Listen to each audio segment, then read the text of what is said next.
Noticias independientes, el clamor del ciudadano. Síganos para más contenidos. En la edición del día de hoy estaremos desarrollando noticias importantes del acontecer cubano. No se lo pierdan, compartan y denle like.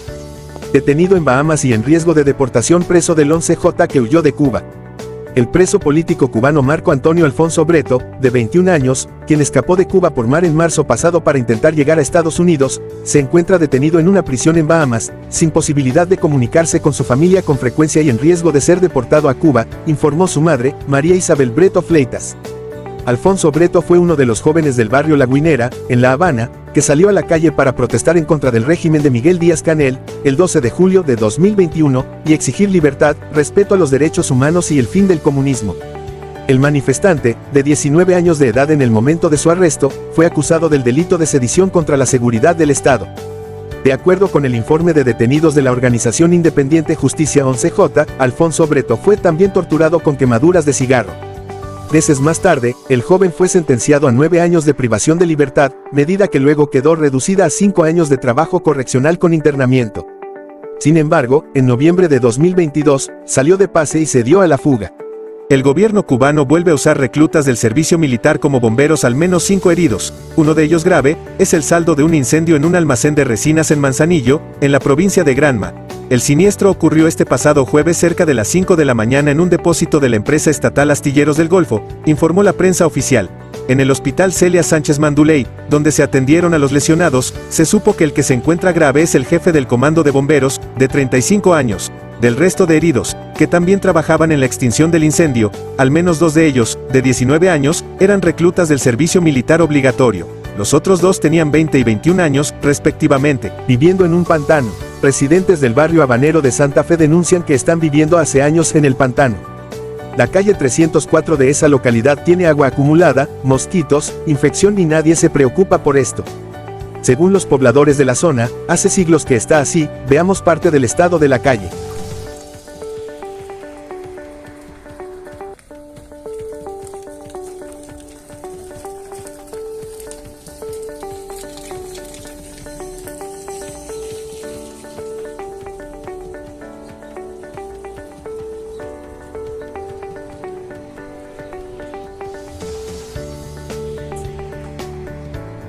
Insólito. En peligro la vida de preso político Luis Manuel Otero Alcántara. La vida del prisionero político y activista Luis Manuel Otero Alcántara se encuentra en peligro, en la prisión de máxima seguridad de Guanajay, desde que este comenzara una huelga de hambre y sed en vísperas del 11J. La activista Claudia Henry compartió en Instagram el audio de una llamada a la cárcel donde se le niega información sobre el estado de Otero Alcántara. Hoy llamé a la prisión de máxima seguridad de Guanajay. La impunidad de la seguridad del Estado es tan grande que aún sabiendo que Luis Manuel Otero Alcántara se encuentra en huelga de hambre y de sed, miente a su familia y niega el peligro real en el que se encuentra Luisma, escribió la joven en la publicación. Escuchemos parte de la llamada. Buenas tardes, es la prisión de máxima seguridad de Guanajay. Buenas tardes. Mire, yo quisiera comunicarme con Guillermo Cordero Mondoy, el jefe de prisiones. Yo sé que hoy es atención a la ¿Quién ciudad. habla? Es la Claudia Hidalgo.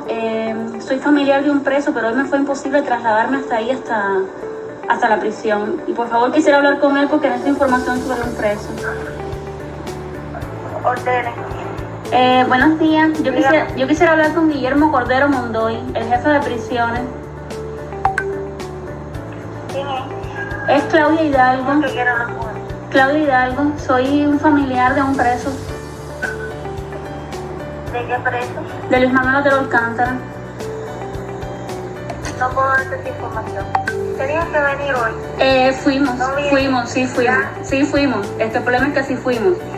Y la información que nos dieron está errada, porque en la información me dicen que Luis Manuel no está en huelga de hambre y de sed, y él mismo me confirmó que sí está en huelga de hambre y de sed. Y estoy preocupada por su salud. Bueno. Y hoy me dijeron ahí que lo que tenía era una gripe. Si tú quieres volver a saber de Luis Manuel Alcántara, tienes que venir el otro jueves a las 8 de la mañana como viniste. Ya hace más de una semana que Luis Manuel está en huelga de hambre y de sed, o sea, su vida está en peligro. Posiblemente no llegue a la semana que viene. ¿Qué garantía tengo yo como familia de que Luis Manuel no muera? O que le suceda algo y ustedes me están diciendo que tiene catarro. No, usted no. Si el jefe de prisiones te dijo que él tiene una gripe, eso no es problema mío, mi vida. Si tú quieres volver a saber de Luis Pero es que Luis Manuel Manuel tenía llamada hoy y no llamó, tenía llamada el martes y no llamó. Si tiene una gripe, ¿por qué no está llamando? ¿Por qué no se está comunicando con su familia? ¿Por qué su tía hoy no pudo verlo? ¿Qué garantías tengo yo de eso? Yo necesito a alguien con responsabilidad que me diga qué es lo que está pasando con Luis Manuel. Ya no puedo esperar una semana más. ¿Por qué no puedo hablar con Guillermo Cordero Mondoy, que es el jefe de prisión y supuestamente es la persona responsable que me tiene que dar más respuesta? ¿Aló? ¿Aló? Hola.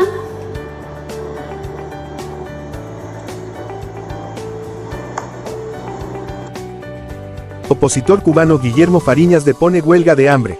El coordinador del Frente Antitotalitario Unido Guillermo Coco Fariñas depondrá este pasado 13 de julio a las 9 de la noche la huelga de hambre que había iniciado el 26 de junio anterior, informó el vocero de la organización Manuel Milanés. Milanés difundió un comunicado enviado por Fariñas donde indica que suspende la huelga luego de la votación contra la dictadura cubana en el Parlamento Europeo el miércoles y por orden del Consejo General del FANTU. Si no cumplo con lo acordado, seré sancionado disciplinariamente a nivel de partido. Siempre he cumplido lo establecido por los estatutos del FANTU y no deseo sentar en precedente de siendo el coordinador general, no cumpla lo estatuido, explicó el líder opositor. Preso político Daniel Moreno se declara en huelga de hambre en medio de una serie de protestas al interior de las prisiones de Cuba. Por el aniversario del estallido social del 11 de julio, el preso político cubano Daniel Moreno de la Peña se declaró este pasado martes en huelga de hambre y de palabra.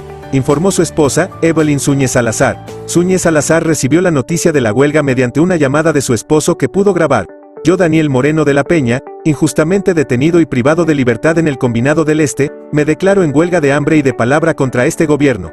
Acaban de impedirme vestirme de blanco, hoy 11 de julio, porque ellos dicen que no hay contrarrevolucionarios en Cuba. Le estoy dejando bien claro a la dictadura que no me voy a vestir con la ropa de preso, porque esa ropa la usan para poner en las tumbas y enterrarnos a nosotros mismos. Estoy en desacuerdo con el comunismo, expresó. 3 médicos cubanos en San Vicente y las Granadinas atacados en julio, uno de ellos en estado grave.